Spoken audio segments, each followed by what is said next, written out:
lived a young man named Ali. He was simple, hopeful, and full of dreams. Maybe one day something amazing will come. For free. Stranger, loudly. Spend 1 hour with me, and I'll give you a real gold watch. For free. This is it. This is the moment I was waiting for.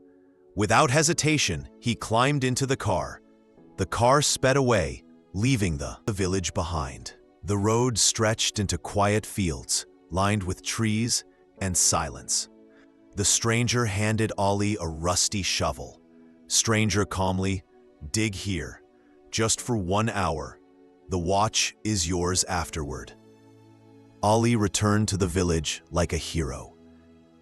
Children cheered. He held up the watch like a trophy.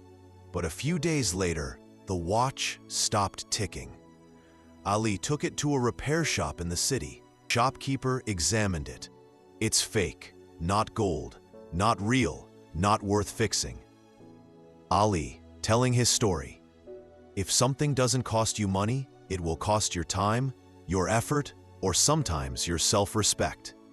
A curious child asked, "Child, so nothing in life is free?" Ali smiled. Ali, only in dreams, my friend.